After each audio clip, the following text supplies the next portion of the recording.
de SET Consultores. Me presento, soy el ingeniero Ítalo Luyo, soy jefe de seguridad actualmente en una empresa de generación eléctrica. Tengo más de 6 años de experiencia en lo que se refiere a trabajos de alto riesgo, trabajando en lo que son trabajos en caliente, altura, espacio confinados, CISARGES, y actualmente pues estoy trabajando en lo que es energías eléctricas, ¿no? Nosotros hoy día, en nombre de SET Consultores, vamos a dar la capacitación referida a trabajos en caliente. Recordemos que trabajo en caliente no solo está asociado al hecho de desarrollar una actividad netamente de soldadura a través de un proceso oxioacetalénico, un proceso de arco eléctrico, un proceso ya sea de soldadura mediante el proceso de FK o SMAO, GTAO, un proceso molecular. También hablamos de un proceso de Arcair o chamfer, sino también hablamos al hecho de hacer la limpieza mecánica. Es también una parte del trabajo en caliente. Cuando trabajamos con tubería HDP también estamos hablando de trabajos en caliente propiamente, ¿no? Entonces, básicamente vamos a conversar, vamos a dialogar sobre lo que es trabajos en caliente, sus definiciones, sus medidas de control. Vamos a considerar los peligros a los que están asociados. ¿Y por qué es tan importante conocer los peligros que están asociados a los trabajos en caliente? Es muy importante conocerlos porque, si bien es cierto, todo trabajo de alto riesgo conlleva a una exposición de la vida, o las lesiones o las consecuencias sobre el organismo pues son altas, pues en el trabajo en caliente hablamos de que una proyección de una partícula por no usar correctamente tus lentes Hubble, tu careta de soldador, o por no, la práctica común que se tiene, retirar la guarda del esmeril, pues lógicamente al tener contacto con tu cuerpo va a haber un daño grave, ¿no? Entonces, por eso es muy importante tomar en cuenta lo que es las recomendaciones propiamente de los trabajos en caliente, ¿no? Vamos a trabajar sobre ello, vamos a conversar un poco sobre todo esto que viene a ser, ¿no? Recordemos que todo trabajo de alto riesgo siempre tiene una norma, ya sea de carácter nacional o carácter internacional, pues que nos dan parámetros con los que nosotros podemos trabajar. Y nuestras propias normas pues nos establecen, las normas nacionales nos establecen algunos puntos. Entonces, hablamos, por ejemplo, del decreto 024/2016-EM, el reglamento de seguridad y salud ocupacional en el sector minero, Hablamos de la OSA también nos habla sobre soldadura y corte en la subparte J y en la subparte K, donde justamente pues tenemos esto, ¿no? Hablamos de la ANSI Z49.1-2021, que viene a ser seguridad de los procesos de soldadura, cortes y afines, ¿no? Y la NFPA 51B, que viene a ser norma para la prevención de incendios durante la soldadura, el corte y otros trabajos en caliente. Entonces vamos a hablar un poco respecto a todas estas partes normativas, ¿no? Primero tenemos que tener en claro cuál es la definición de trabajo en caliente.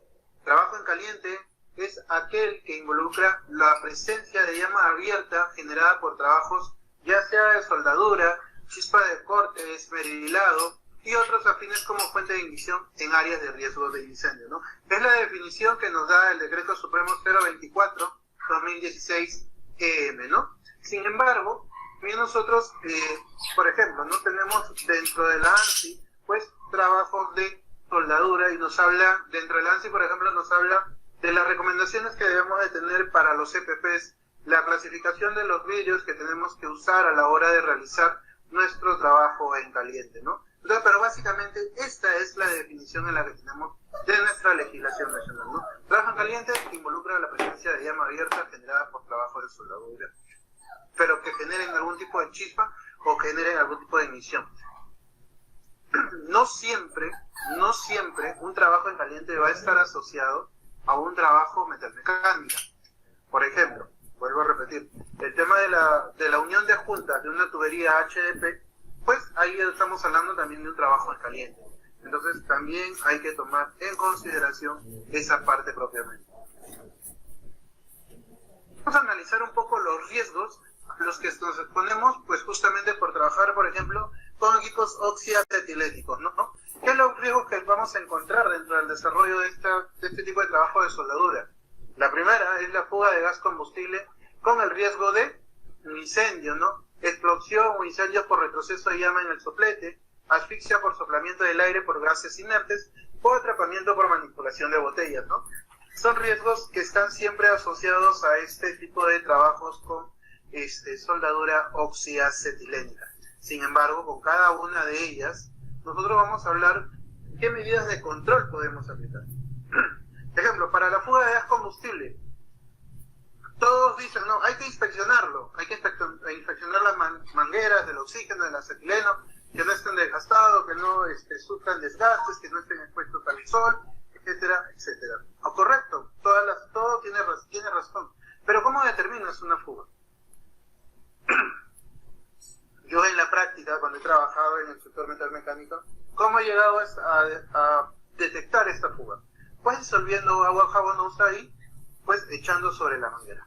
Ahí he tenido un punto de cómo verificar efectivamente si es que había fuga de algún tipo de los gases, ¿no? Explosiones e incendios por retroceso de la llama en el soplete. ¿Cómo vamos a contener el retroceso de la llama para el soplete? Pues con las válvulas antirretorno, ¿no? Ahora tienen que estandarizarlos, tienen que colocarlo como parte del control operativo de sus trabajos en caliente, pues justamente colocar esta válvula antirretorno, ¿no? Asfixia por desplazamiento del aire por gases inertes. Todo producto químico siempre debe tener su hoja MCDS, y lo que nosotros tenemos que tener en cuenta siempre es su matriz de compatibilidad.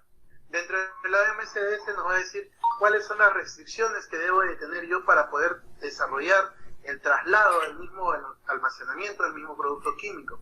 Dentro de la hoja MCDS me va a decir qué debo hacer para poder justamente atacar algún tipo de contacto entre la sustancia química y el operador, ¿no? Entonces, eso siempre hay que tomarlo en consideración. Ahora, ¿hay atrapamiento por manipulación de botellas? Sí va a haber. Pero ¿qué es lo que pasa? Ahí viene el tema del diseño. Hay que ver el diseño de las propias carretas con las que vamos a trabajar. Muchas veces lo que hacemos es, para ahorrar en el tema económico, buscamos lo más económico, lo más sencillo, cuando lo más sencillo a veces no termina siendo lo más práctico. ¿Cómo vamos a evitar el atrapamiento de manipulación de botellas?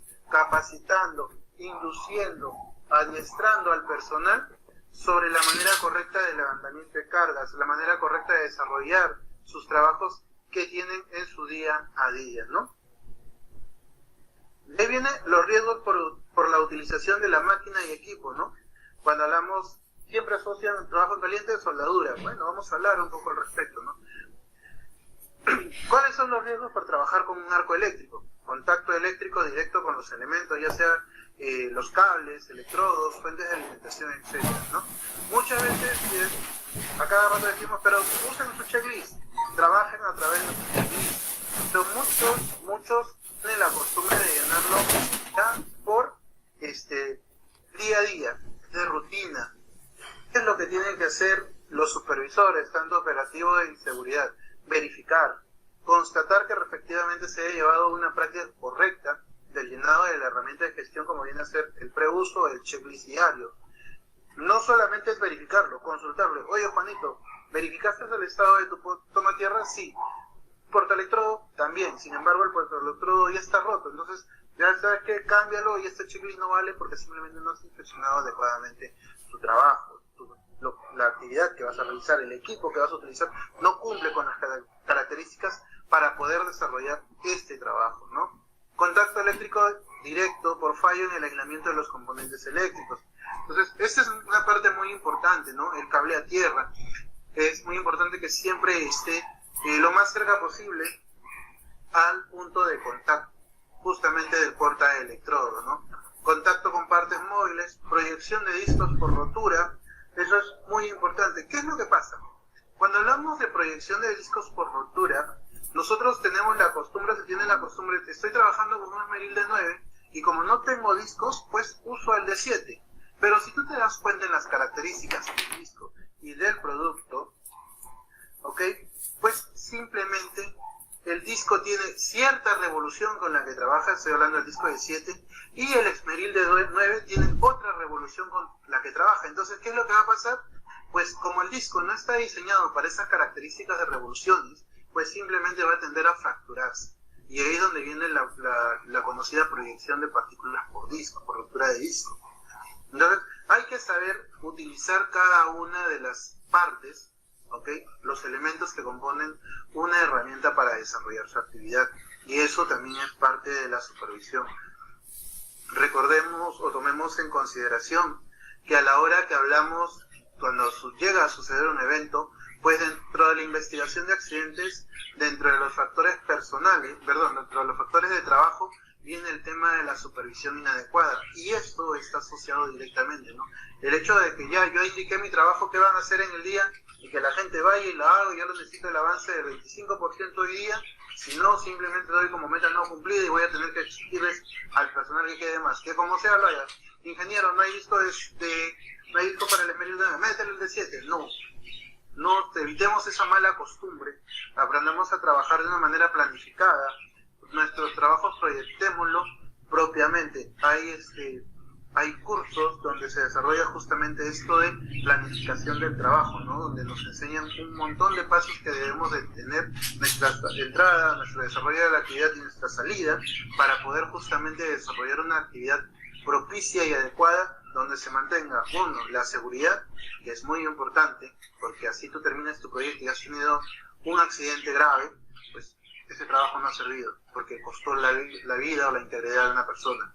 La calidad del producto, ¿ok? Donde sí, pues tienes que tener toda la logística, debes de tener todos tus equipos, debes de tener personal calificado. Si estamos hablando de soldaduras hasta 6G, si el trabajo lo requiriera. Entonces, todo ello propiamente, pues, para poder hacerlo, ¿no? Proyección de partículas. No solamente la proyección de partículas viene en el momento de que nosotros hacemos un proceso de limpieza mecánica o esmerilado. No, hablamos de un proceso de proyección de partículas, por ejemplo, cuando trabajamos con el proceso de Arcair, ¿no? El proceso de la limpieza para poder dividir ciertas partes de las planchas, ¿no? Entonces ahí hablamos de bastante proyección de partículas, ahí hablamos de una radiación no ionizante muy alta, hasta es recomendable usar un vidrio número 12, número 13, y utilizar hasta, no el vidrio de color negro, que es recomendable hasta utilizar un verde o un azul, que justamente ayuda a poder mitigar un poco más toda esa radiación no ionizante, ¿no? Los asociados a los agentes contaminantes producidos durante el trabajo en caliente. Durante todo el desarrollo de un trabajo en caliente siempre van a haber humos y gases desprendidos del propio proceso de soldadura, ¿no? Cuando hablamos del proceso de soldadura, no estamos hablando del montaje de una pieza de metal sobre otra, sino estamos hablando de la fundición de dos metales, la que tienes tu pieza base y el material que estás justamente con el que estás realizando la soldadura. Y ahí pues viene el proceso de fundición, y como todo proceso de fundición, pues va a emitir los gases propiamente. Entonces, ¿qué es lo que debemos tomar en consideración? Primero, el tema de seleccionar adecuada y propiciamente la mascarilla con la que vas a trabajar, mascarilla de medio rostro, con sus filtros, ¿no? Determinarlo de acuerdo al tipo de material con el que vas a trabajar, pues, seleccionarlo. Hoy en día es un poco más sencillo, porque a la hora que tú vas a seleccionar el producto, los proveedores te hacen llegar el catálogo de cada tipo de filtro que tienen y con qué tipo de gases trabajas. Y revisas el tipo de gas que se va a emitir de acuerdo a la hoja MCDS, y entonces te das cuenta qué tipo de filtro vas a poder utilizarlo. O sea, ya no es que antes tenías que decir, oye, ¿se utilizará entonces el filtro para gases? Pues porque estamos generando un tipo de gas. No, hoy en día se trata de empezar a comparar todo lo que tengo para poder hacer una selección adecuada y propicia para el desarrollo. Recordemos que si bien es cierto, hay un montón de EPPs, hay una infinidad de tipos de filtros desarrollados para cada uno, no todos van a funcionar con la misma compatibilidad para los peligros a los que te estás exponiendo, ¿no? Como en este caso vienen a ser los humos metálicos. Ahí podemos ver los riesgos asociados, todas las enfermedades que se pueden producir justamente por el tema de inhalar los gases metálicos, ¿no? Que se generan por parte del proceso de soldadura, ¿no? ¿Es una enfermedad ocupacional a la que están expuestos el personal de trabajo en caliente? Sí. ¿Se puede controlar? Sí se puede controlar. ¿Cómo? Pues rotando, moviendo el personal en turnos alternos para que el tiempo de exposición sea el menos posible, ¿no? Entonces, esa es una manera también de poder hacerlo. Riesgos asociados a los agentes contaminantes durante el trabajo en caliente. Nosotros vamos a encontrar dentro del trabajo en caliente radiaciones ultravioletas y radiaciones infrarrojas. ¿Ok? Dentro de estas radiaciones ultravioletas e infrarrojas, pues lógicamente lo que va a pasar es la afectación o daño hacia la vista. ¿Y qué es lo recomendable? Primero, para el personal que es externo, los terceros, por decirlo así, la línea de supervisión, siempre utilizar biombos, ¿no? Mantas ignífugas para justamente evitar la propagación de este tipo de radiaciones. Segundo, el personal que está expuesto directamente, pues, el utilizar en todo momento su careta facial con su mica protectora. Voy a cortar un rato esta parte, ok, voy a dejar de compartir un rato. Voy a mostrarles algo, si me permiten un segundo, por favor.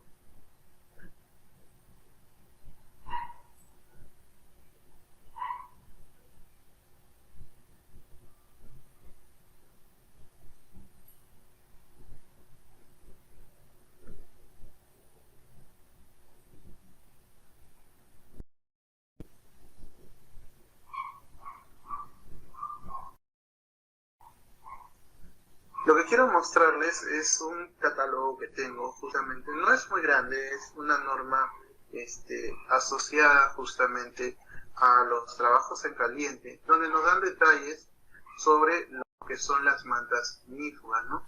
Entonces, ¿con qué fin lo hago? Al fin de que podamos decirles, no, él está que habla cosas que no son, sí existe para todo lo que se requiere en los trabajos en caliente, existe la documentación y los argumentos válidos para poder hacer una selección. Ok, a ver.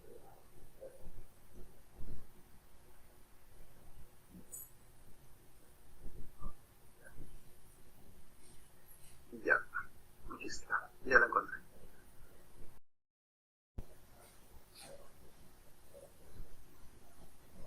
Muy bien, vamos a compartirlo. Por ejemplo, ¿no? Estamos hablando de las especificaciones de las cortinas o las pantallas de soldadura. Nosotros tenemos la AWS, la F2.3M del 2019, ¿no? Y entonces, dentro de esta norma ANSI propiamente, ¿okay? Nosotros vamos a encontrar especificaciones, características. Como le digo, el documento no es muy grande, y se los voy a entregar a ser consultores para que les haga llegar también a ustedes, ¿ok? Donde si leen un poco el contenido, solamente les voy a pasar la tabla del contenido de lo que tiene. Nos dice el alcance, el propósito, qué recomendaciones debe tener, el ambiente peligroso, la prevención de lesiones, o sea, los requisitos para el uso de las cortinas de pantallas de soldadura transparente. Esta norma, por ejemplo, yo la conseguí con el fin de, cuando trabajaba en el área de soldadura, pues justamente cuando no tenía cómo solicitar o cómo requerir propiciamente, pues las cortinas ignífugas, ¿no? ¿Cómo hago? ¿Qué norma me basa? Entonces me puse a averiguar un poco y pues me di con esta norma, que de ahí conversando con empresas que se encargan justamente del diseño, pues me dijo, ok, con esta vamos y con esta sí te podemos dar las características que tú requieres, ¿no?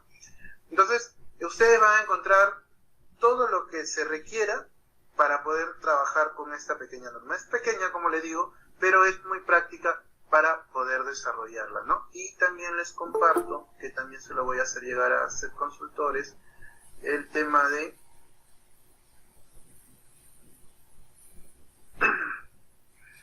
esta norma, ¿ok? la que ha sido publicada recién el año pasado.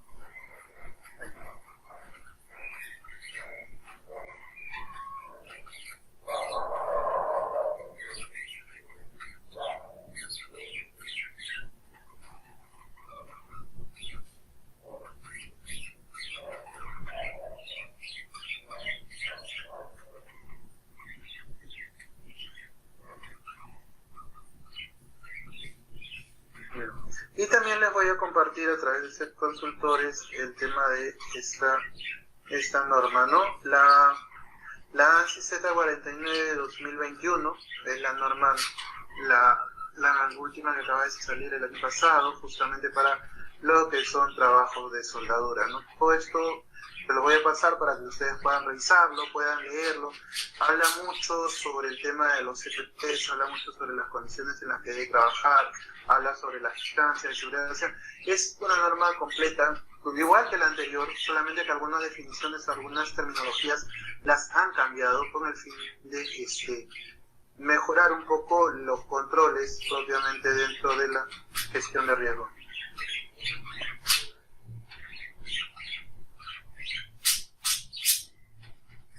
Bien, entonces continuamos, por favor.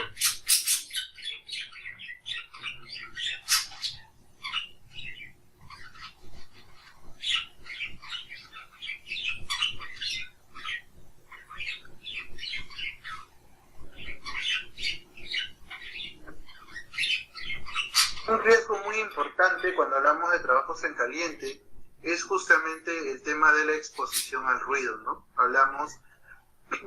Nosotros tenemos por definición que de 80 decibeles para arriba ya tenemos que hablar de un tiempo de exposición, hablamos de tiempo de exposición, hablamos de una medida de control adicional, como es la doble orejera, 85 decibeles para arriba, ya estamos hablando de una orejera y un tapón auditivo, la doble protección para poder desarrollar este tipo de poder controlar básicamente este tipo de peligros como es el ruido, ¿no?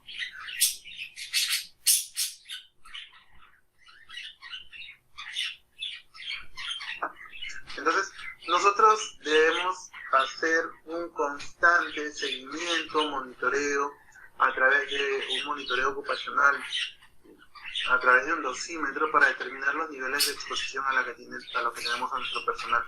Un proceso arcaír, un proceso de chamfer está pasando los 100 decibeles.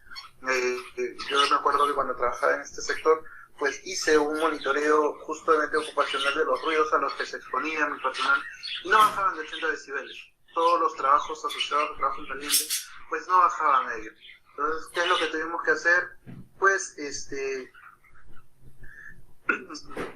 implementar guardias cortas para que el personal pueda descansar un poco su oído y pueda, evitemos más adelante el tema de una enfermedad ocupacional por una hipoacusia inducida, ¿no? Algo importante en esto de acá, yo les comento a experiencia personal, yo tuve un accidente justamente por esto de tema de radiaciones, ¿no? El supervisor operativo se fue a realizar un trabajo a un punto y yo también teníamos algo de teníamos 4 o 5 frentes. Entonces yo también me retiré a ver los trabajos de otro punto y se quedó bajo el cuidado del capataz, maestro, como quieran indicarle, ¿okay? Y el capataz se puso justo en el medio. Estábamos haciendo soldando planchas Hardox 500 por una tolva, ¿ok? Y se pone justo en el medio sobre los 4 puntos de soldadura.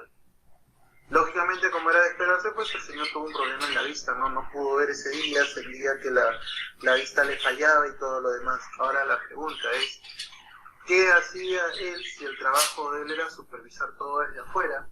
¿Por quién le dijo que ingrese? Y simplemente lo único que sabía decir es que entré para revisar si estaban haciendo adecuadamente los trabajos. Entonces, como consejo, como recomendación, siempre veamos el tema de saber reconocer quién va a ser nuestro personal problema, ¿no? Quiénes nos van a causar más problemas en el desarrollo de nuestras actividades. Bien. Estos son los requisitos, ¿ok?, con los que debemos realizar los trabajos en caliente. cuando hablamos de un espacio confinado, ¿no? Dentro de un espacio confinado podemos tener trabajo en caliente y trabajo en altura, los dos juntos, ¿ok? Y tenemos que ser un poquito más minuciosos, un poquito más cuidadosos, más detallistas sobre las medidas de control, ¿no? Más rígidos sobre las medidas de control. Por eso nunca debe realizarse trabajos de caliente cuando existan atmósferas inflamables o potencialmente inflamables. El porcentaje del límite inferior de inflamabilidad deberá ser igual a 0 o al inicio durante el trabajo en caliente, ¿no?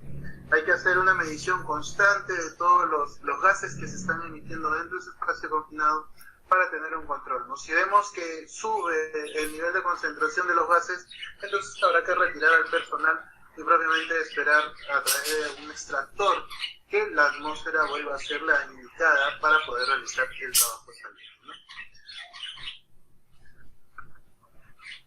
Vamos, esta referencia a los libre mínimo 11 metros justamente viene del ANSI Z49. Entonces, ¿qué debemos de tomar en consideración? Retirar todo material combustible e inflamable, madera, papel, cartón, aceite, pintura, lacas, ubicado en las inmediaciones mínimamente 11 metros. Los pisos de material combustible hay que mantenerlos húmedos, cubrirlos con arens o una manta resistente al fuego, ¿no? O sea, aquí entra bastante el apoyo con nuestras mantas ignífugas que nos van a permitir justamente eso, ¿no? Evitar el contacto de toda proyección o toda chispa con algún material que pueda generar algún tipo de incendio. Donde el piso ha sido humedecido, el personal que está haciendo soldadura de arco o equipo para cortar tiene que no debe trabajar, tiene que esperar que la condición cambie. Hay un punto muy importante cuando hablamos de trabajo en caliente, que la condición climática es un factor muy importante. Jamás se suelda en condiciones de clima adverso, ya sea en lluvia, tormentas, salvo que estés dentro de un taller que esté certificado pues para el tema de refugio antitormenta. Es muy importante. Yo tengo compañeros, técnicos en soldadura que me decían: ingeniero, no sabes lo horrible que es trabajar cuando hay lluvia, porque haces el contacto, empiezas a soldar y sientes como todo el cuerpo se te mueve. Entonces, no es recomendable porque no sabemos qué tipo de trastorno va a tener más adelante el trabajador por esa sobreexposición, o si te hablamos de una persona que tiene alguna pequeña deficiencia cardíaca, pues puede terminar en malas condiciones justamente por desarrollar ese tipo de trabajo, ¿no? Almacenamiento de los gases comprimidos. Siempre es recomendable que todo cilindro de gas comprimido tenga su capuchón puesto y tratemos de asegurarlo con cadenas de una manera independiente, ¿no? El tema de su señalización de normas, y muy importante, mantener el tema de su matriz de compatibilidad de productos químicos. El acetileno no puede estar con el oxígeno almacenado a menos que cumpla una distancia de 6 metros. Y así propiamente es recomendable que en esta parte de vienen, ponen la manguera y para que puedan entender e interpretar un alambre o una arbella, y ven cómo la manera de cómo asegurar la carga. No hagan de esa manera. Los productos vienen ya propiamente certificados de fábrica, y tratemos de utilizarlo de esa manera. Si la manguera en el transcurso requiere hacerle algún tipo de empalme, por ejemplo, que no es recomendable, pues por último, vean que lo hagan con empresas que realmente se especialicen en este tipo de trabajo, ¿no? Vamos a pasarles un pequeño video. Vamos a dejar de compartir acá.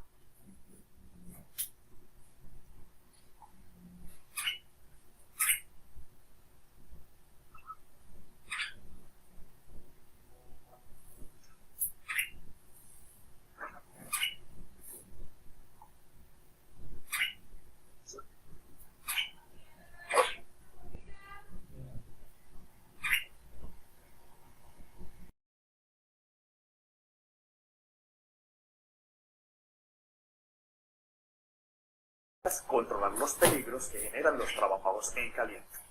Los incendios, explosiones, daños a la propiedad, quemaduras o la muerte son algunas de las consecuencias de realizar trabajos en caliente.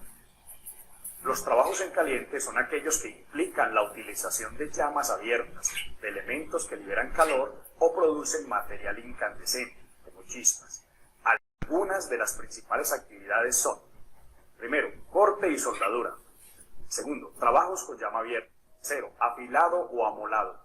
4. U de soplete. 5. Sandblasting. 6. Perforado. Y 7. Herramientas que generen chispa. En general, todo trabajo en caliente debe ser considerado de potencial peligro. Estos son los 5 principales pasos que puedes realizar para evitar incendios o explosiones cuando realizas trabajos en caliente. 1. Solicitar al responsable de seguridad y salud en el trabajo el permiso para trabajos en caliente. En el se describe claramente la actividad a realizar, sus peligros y controles. Paso 2.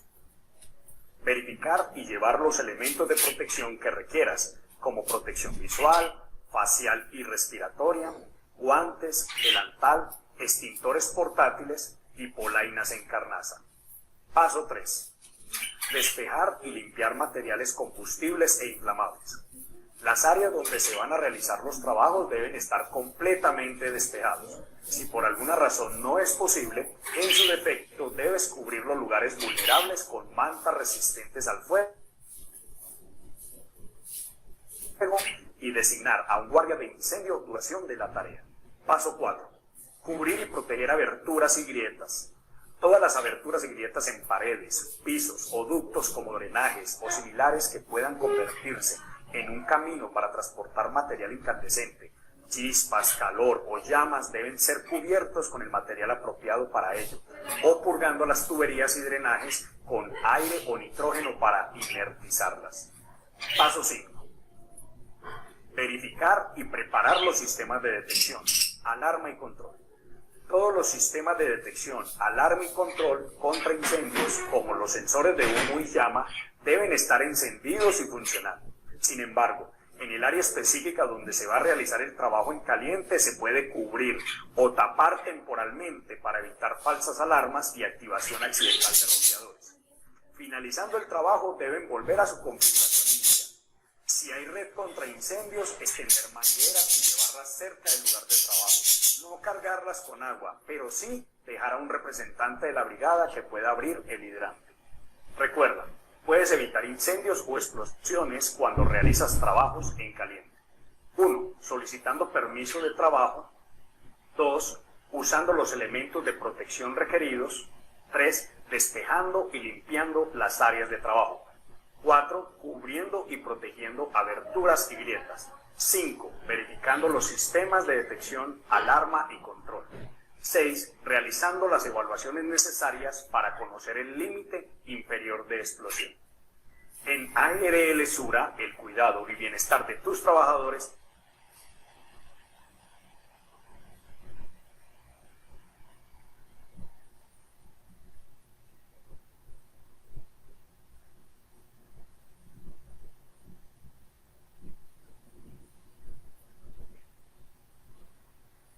No te olvides que siempre cuando hablamos de trabajos de máquinas de soldar, pues lógicamente hay que evitar el deterioro, el trabajar bajo condiciones climáticas adversas, ¿no? Como viene a ser la lluvia. Hay que proteger igual las máquinas de soldar de todo este tipo de situaciones, ¿no?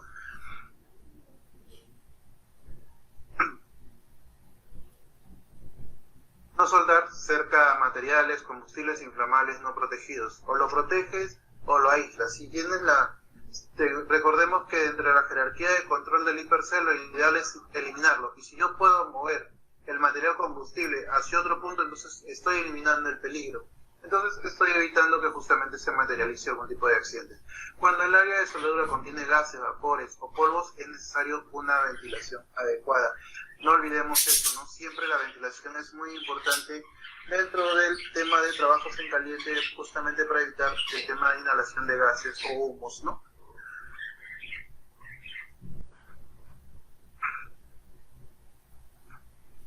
La prevención por exposición a humos y gases de extracción, pues hay que siempre utilizar un extractor o al menos crear las condiciones de ventilación adecuadas para que justamente el aire, los gases no se queden dentro de nuestra área y el aire sea un elemento muy importante para que pueda retirarlos, ¿no? Se debe usar pantallas o digamos de protección para evitar la proyección de chispas y esquirlas fuera del área de trabajo, especialmente cuando se trabaja con esmeriles portátiles, asimismo para proteger de la radiación a personales ajenos a la tarea, ¿no? Los biombos son unas herramientas muy importantes, ¿no? Nos ayudan bastante a poder desarrollar todos estos trabajos en caliente. Evita el tema de que la proyección de partícula se termina afectando a una persona ajena a nuestra actividad. Evita que esa radiación ultravioleta llegue a afectar a alguna persona que esté mirando el trabajo. Pero hay que tener mucho cuidado, así como son muy prácticas y muy útiles para justamente prevenir estos dos aspectos, pues hay que saberlos cuidar adecuadamente, ¿no? El hecho que soporte el tema de recibir la chispa caliente y no se queme no quiere decir que tú puedes pegarle un electrodo recién utilizado y no se va a quemar, se va a quemar. ¿Por qué? Porque estos vienen diseñados, o la estructura propiamente del material, viene para un cierto tiempo de retención del material. Llega caliente, rebota, y es por eso que no se llega a encender. Pero tú vienes, si le pones el electrodo, lógicamente se va a quemar, ¿no? Entonces hay que tomar eso para cuidado, ¿no? Menciona el uso de amoladoras. La amoladora de disco reactiva debe tener guardas apropiadas, ¿no? Una mala costumbre que se tiene es el hecho de retirar las guardas para poder adecuar un disco, para poder a veces llegar a puntos donde quizás la guarda no te lo permite. Y el operador, el ayudante lo ve más práctico, pues retirar ese elemento de protección, ese diseño de ingeniería para justamente evitar el contacto entre la parte cortante y el cuerpo, pues lo retiran para poder hacer el trabajo, cuando no debería ser así. Hay que ver la manera de poder realizar el trabajo sin exponer al trabajador, ¿no? Lo importante, observar la posición del giro del disco. ¿Para qué? Para que tú puedas determinar el punto donde vas a estar al momento de realizar el trabajo. Hay capacitaciones donde se realiza justamente el uso y selección de los textos, ¿no? Amoladoras, esmeriles, o como lo conozcan en cada parte distinta, pues esas capacitaciones te indican qué consideraciones debes tener a la hora de realizar el corte, hasta qué dirección debes tener, qué ángulo debes de mantener para hacer un desbaste, corte, una limpieza mecánica, qué tipo de EPPs debes de utilizar, cómo seleccionar adecuadamente el tipo de esmeril para poder ejecutar la tarea, qué tipo de disco vas a utilizar, uno de corte o uno de desbaste. Entonces todas esas cositas hay que capacitarse para poder hacer el uso y selección adecuadamente de los esmeriles, ¿no? Como indiqué en parte de la capacitación, pues un disco viene con una velocidad, unas revoluciones por minutos máximas a las que trabaja. Entonces no podemos colocar este disco sobre un esmeril que tiene mucha mayor revolución. Entonces básicamente estamos diciendo sí o sí, ya, quiebrate en cualquier momento, cuando no debería ser eso. Debemos utilizar cada equipo al elemento que le corresponde. Los equipos de protección personal, muy importante el tema de la gorra, el soldador, su respirador, su traje de soldador. Recomiendo que siempre verifiquen dentro de los términos de referencia para la compra de estos productos, pues que tengan costura de Kevlar, de Kevlar, para que justamente no se terminen quemando en el propio trabajo y la costura empiece a ceder, ¿no? Los guantes siempre tienen que ser unos guantes de caña larga, donde trates de proteger lo más posible todo el cuerpo. El gorro árabe, el chavito, como lo llaman en cada parte de cada unidad, siempre también hay que darle como un EPP al trabajador, justamente para evitar que el tema de la proyección de las partículas le llegue a tocar parte del cuello. Entonces hay que recordar que en los trabajos en caliente hay mucha exposición de partículas calientes que pueden tocar el cuerpo y hay que ver la mejor manera de protegerlos. Si bien es cierto, se pueden aplicar controles de ingeniería como el tema de biombos, mantas ignífugas, pero eso no va a evitar el contacto directo entre el operador y el trabajo, la actividad a realizar. Entonces, ¿qué es recomendable? Es recomendable pues que al personal se le brinde los EPPs adecuados, es recomendable que el personal esté capacitado sobre su actividad a realizar, ¿no? Como les indiqué, hay una guía, ¿no? De los tipos de vidrios o número de sombra, como quieran llamarlo, que podemos utilizar, ¿no?